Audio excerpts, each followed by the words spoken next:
Diddy was featured in the news a couple months ago as allegations about ordering a hit on Tupac reached a fever pitch, but the recent lawsuit filed against him by Cassie is pretty shocking. Diddy and Cassie first met in 2005. You may remember her song Me and You that was released in 2006. They began dating around that time. What's alleged is so shocking that the complaint contains a trigger warning in the preamble. As I share what's alleged in the complaint, I'll include clips from an interview I had with my friend DMITRY, a lawyer based in New York where the complaint was filed. Both Cassie and Diddy live in California, most likely both in LA. Diddy founded Bad Boy Records, which is located in New York. Who decides jurisdiction for a case like this? Well, generally speaking, when it comes to these kinds of cases, it's where the action arose, right? This is a weird kind of case because it's a case that spans a long time and it spans different types of conduct. So the plaintiff chooses the forum, right? So she kind of had her pick of the litter. I know her lawyer, the law firm that she hired, litigates a lot in New York. In these kinds of cases that allege a pattern over long distances and periods of time, you can basically choose. This next paragraph will give you an idea on what's being alleged. Throughout their relationship, Mr. Combs was prone to uncontrollable rage and frequently beat Miss Ventura savagely. These beatings were witnessed by Mr. Combs' staff and employees of Bad Boy Entertainment and Mr. Combs-related businesses, but no one dared to speak up against their frightening and ferocious boss. Considering the allegations being made, why is this a civil complaint and not a criminal complaint? A civil lawsuit you're in control of as the plaintiff, right? A criminal case, you're not. We don't know if she went to police. We don't know if she went to police and then withdrew her complaint. We don't know if she went to police and they deemed her evidence insufficient. We don't know if the evidence, or rather the investigation is ongoing, right? These are all internal police department determinations that we won't know probably ever and certainly not yet. Diddy and Cassie dated for numerous years, and some of these pictures don't look so great now that we've heard about what might have been taking place behind closed doors. In 2006, Diddy became romantically interested in Cassie, his new artist, and invited her to join him on stage at the 2006 MTV Music Awards in Copenhagen. Although Mr. Combs knew that Miss Ventura was in a relationship at the time, and even though he was publicly in a relationship with Kim Porter, Mr. Combs nevertheless pursued Miss Ventura. As you'll be finding out in a minute, it's alleged that Diddy doesn't allow anything to get in his way of getting what he wants. At an after party in a hotel suite following Miss Ventura's 21st birthday party, Mr. Combs pulled Miss Ventura into a bathroom and forcibly kissed her. Miss Ventura did not consent to this unwanted contact. She immediately ran out of the bathroom in the hotel suite and cried. She told her best friend at the time about what had happened, but was too scared to tell anyone else. There are a lot of participants mentioned in the complaint. How would you go about bringing these people in as witnesses? Well, number one, you'll have to determine if you'll have to bring them in as parties before you bring them in as witnesses, right? We are in the initial stages of this case. We don't know what will happen as the weeks and months here progress and what information comes out, what evidence comes out. So you got to start off that. Now, assuming they're parties, you have to amend the complaint, bring them in, serve them, kind of start the process over as it relates to them. And if they're not parties to the case, then you have to issue subpoenas and have them come in for non-party depositions and things of that nature. And that can complicate a case, make it expensive, and make it burdensome. Depending on how many witnesses we're talking about here, that could be a big hurdle to ending this case quickly. On one particular night around September 2007, Mr. Combs insisted on taking Miss Ventura out. Miss Ventura acquiesced, fearing that rejecting Mr. Combs' request would have repercussions for her album deal with Mr. Combs and his company Bad Boy Records. She had signed a 10-album deal a year prior. Her life clearly changed for the better, but she was now being romantically pursued by her super powerful boss, which I imagine makes all women feel comfortable. When he picked her up for their date, he was inebriated and offered her a pill, later learning that pill was ecstasy. This story would have been a lot better if the magic pill was like the movie Limitless, but sadly the story gets a lot darker. He proceeded to get into an altercation with the security staff who would not permit Mr. Combs to enter, presumably because he was belligerent. Miss Ventura decided to go home. Since some of you may not understand the dynamics here, Diddy is one of the most powerful and influential people in the entertainment industry. He helped develop Notorious B.I.G. into the mega superstar he became. He built Bad Boy Records into one of the more respected hip-hop labels, and he was the founder and featured star of the hit show Making the Band. Through his investments in brand, he's built a billion-dollar net worth. Between his status, connections, and wealth, he could be very intimidating for someone looking to fight against him in any way. On a trip to Miami, Cassie alleges she was given copious amounts of drugs. She alleges that she continued ingesting these drugs out of fear that not adhering to Diddy's advances would hurt her career chances. They eventually had sex during the trip. Reading extensive lawsuits such as this one requires me to be focused and productive with my time. In the past couple of weeks, I've added Magic Mind to my morning routine in order to boost my productivity. The healthy shots include L-theanine, which is considered nature's time-release caffeine. I figured I'd give it a try and test how I felt. I love taking the shots in the morning right after I wake up, especially on days where I need to be super productive like this one so I can finish this video. I wanted to run A/B tests on days I took Magic Mind and days I didn't so I could track my focus. Tastes really good. I really enjoyed taking it. I love the taste. My productivity is definitely increased and my focus on work and not scrolling social media has been noticeable as well. The shots also contain bacopa, which is a natural nootropic used mostly for cognitive enhancement. And it contains lion's mane, which is known to help boost your focus. This makes sense because videos like this one were made after I took my morning shot. If you'd like to give Magic Mind a try, you can go to magicmind.com/scornelia and you'll get up to 56% off your first subscription for the next 10 days. That's magicmind.com/scornelia or click the link in the description. Since a lot of the allegations are incidents between just two people in private, how would you go about proving these actions took place? Cases like this are always tough. This is, in effect, a complex domestic violence case, right? And domestic violence cases are very, very, very tough. That's why most prosecutors' offices have bureaus in place that specialize in prosecuting DV cases, right? Because in a DV case, by its very nature, you have a relationship that at some point presumably was a consensual, intimate relationship that at some point thereafter turned into a non-intimate, non-consensual relationship, right? So it's very hard to draw those lines and to figure out how to gather evidence there. That's why DV cases are so hard to prosecute. In a case like this in specific, where you have a pattern of conduct alleged over a significant period of time, you're not going to have a smoking gun, right? Because there's so many aspects of this case. It'll probably come down to a credibility contest. And again, we have to wait until the evidence comes out. We don't know anything about this case. We only know the allegations, right? And allegations are important, but they're certainly far from dispositive. So we'll have to see what the evidence shows, and that'll dictate how they're going to litigate this case. It's alleged that he introduced her to opiates in 2008 and would often have pills and other drugs out in the open like candy. She claims he's addicted to painkillers as well. If any of you know hip-hop history, you know this man right here. One of the most intimidating men in the hip-hop industry was Suge Knight. He was the co-founder of Death Row Records and had a public feud with Diddy. Don't want to have to worry about the executive producer trying to be all in the video. For example, on one occasion when Mr. Combs and Miss Ventura were using drugs together in his home, one of his security staff barged in and announced that Suge Knight, a longtime rival of Mr. Combs, was spotted at Mel's Drive-In Diner in Los Angeles. Mr. Combs began to get dressed, retrieved multiple guns from a safe, and ran out of his home to where he believed Mr. Knight was dining. Miss Ventura became terrified and began to cry. It's amazing to me how many people's lives were at risk that night because a grown man was interested in resorting to violence. Thankfully, it sounds like drugs were the only thing being shot up on this night.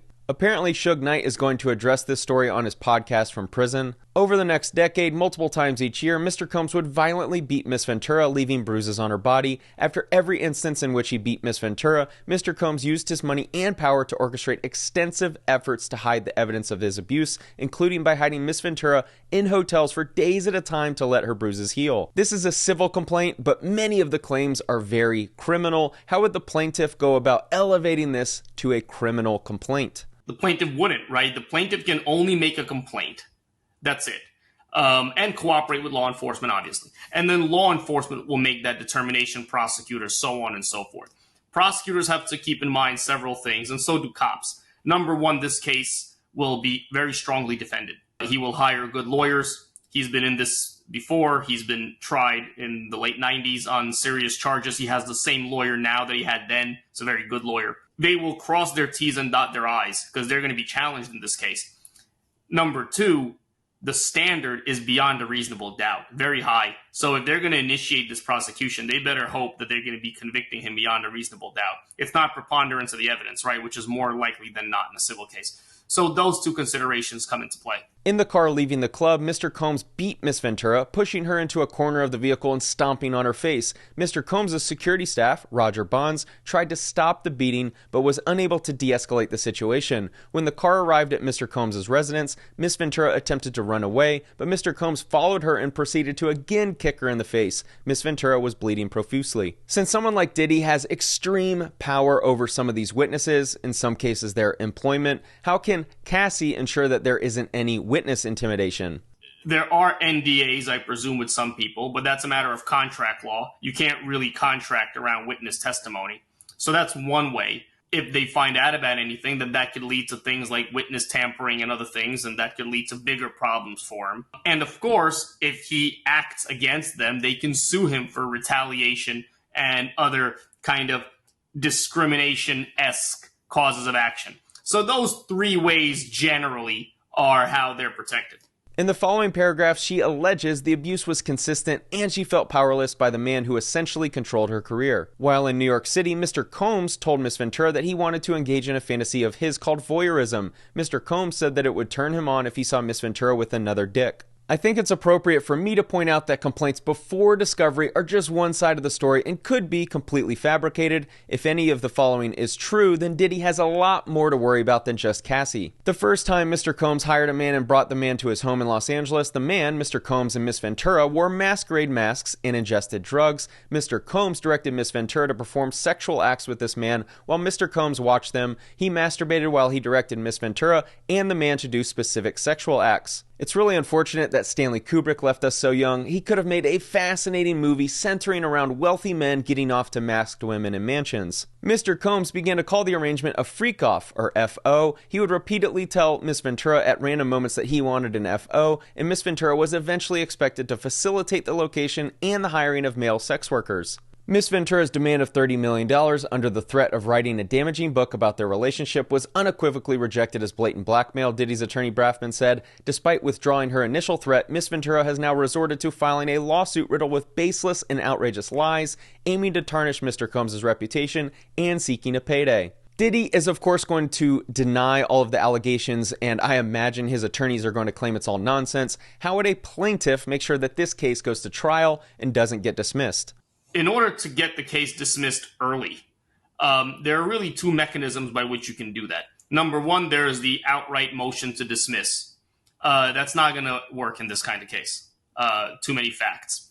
The second one is what's called a motion for summary judgment. That doesn't win unless there's no triable issue of fact, as the statement goes. So in order for a summary judgment motion to win, there has to be an agreement on the facts, which happens virtually never. It's like a mini trial. And then the plaintiff never has to settle. They can always push the case to trial, right, and risk losing. That's basically the three stages at which they can get rid of the case. Miss Ventura was eventually instructed to use websites and escort services to find male sex workers to participate in the FOs. Mr. Combs told Miss Ventura to search for large black penises on the website. You know TMZ is trying to find those male sex workers as we speak. That will be the juiciest scandal of the year. Even better is if they referred to their unit as Puffy. Mr. Combs always supplied Miss Ventura and the sex worker with copious amounts of drugs before and during the FOs. Miss Ventura was given ecstasy, cocaine, GHB, ketamine, marijuana, and alcohol in excessive amounts during FOs, which allowed her to disassociate during these horrific encounters. It became commonplace to get IV fluids in the days after an FO to recover from the excessive substances pushed upon her. Record labels have long been rumored to force their artists into sex acts and mischievous activities to serve as a form of blackmail in order to get them to sign horrible contracts. This lawsuit definitely gives Harvey Weinstein vibes with how power was allegedly used for undesired sexual favors. Mr. Combs would then instruct Miss Ventura and the sex workers to speak to each other and then would specifically tell Miss Ventura where to touch the sex workers. Mr. Combs would say things like, "Grab that big black dick," and ask her how does it feel as he directed her to perform for him. A lot of these details don't seem necessary to the alleged claims. Knowing this complaint would get serious press attention, it was really smart of the plaintiff's attorneys to include all of these details that would embarrass Diddy. During the FOs, in addition to directing Miss Ventura and masturbating, Mr. Combs would use his phone, laptop, and tablet to film Miss Ventura having sex with the hired sex worker. He treated the forced encounter as a personal art project, adjusting the candles he used for lighting to frame the videos he took. This paragraph has given new meaning to the songs playing back-to-back on his newly released album titled Tough Love and Stay Long. Is there any ever concern in the lawyer community that a judge could be influenced by someone's celebrity status? Yeah, I mean, look, we have to really hope that prosecutors, cops, judges aren't. If we don't have that hope, then what are we doing here, right? Here's what I'll say. The Southern District of New York is the top courthouse in the country. It's where all the big cases are tried. It's where all the big foreign criminals are tried, right? Victor Boot and El Chapo. And, the judges in that courthouse are the best of the best. Credentialed very well, qualified.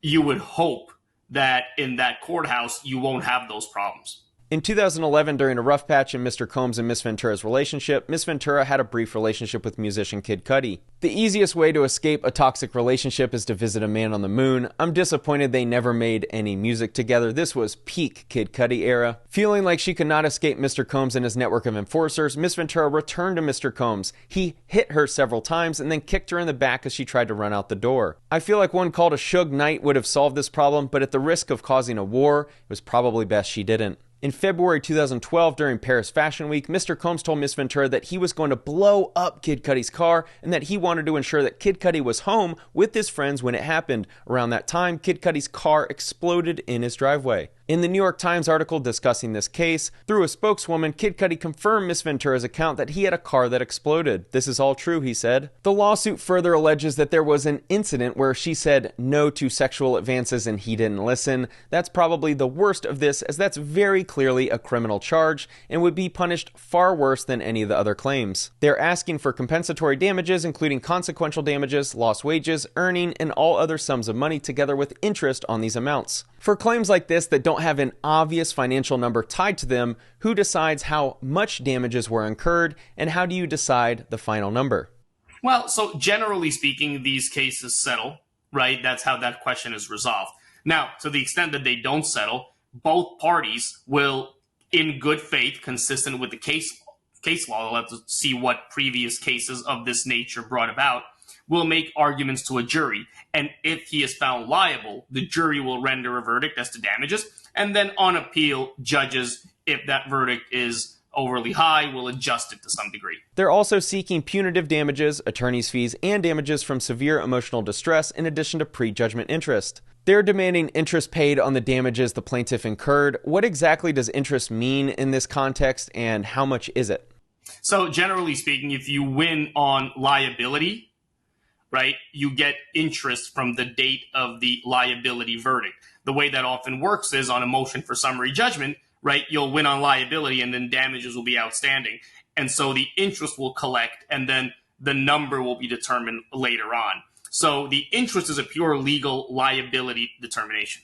A couple hours after DMITRIY and I finished filming, news broke that the two settled the lawsuit. Before anyone says exactly why they settled, remember that it will all be just speculation. Cassie's lawyer, Douglas Wigder, shot back that Combs offered Miss Ventura 8 figures to silence her and prevent the filing of this lawsuit. She rejected his efforts and decided to give a voice to all women who suffer in silence. Lawsuits are incredibly complicated, and cases like this are even more complicated. Remember, lawsuits are not about right or wrong, it's about what you can prove and what you can argue according to the letter of the law. Make sure to check out DMITRIY's page if you want to see more videos about law and legal matters. Diddy is a billionaire or close to it. Cassie obviously knew that a quick payday wouldn't actually hurt Diddy. My guess is she wanted to file this lawsuit to hit him where it hurts. Is everything in the lawsuit true? We'll never know, but we do know that it got everyone talking. And the only way to actually get someone as wealthy as Diddy to feel pain from his actions is to damage his reputation publicly. Money alone won't do it. Reminder to check out Magic Mind, link in the description below. Cassie was able to have her story be heard by millions of people and received a big payday, proving that this case, for her, wasn't just all about the Benjamins. Thanks for watching.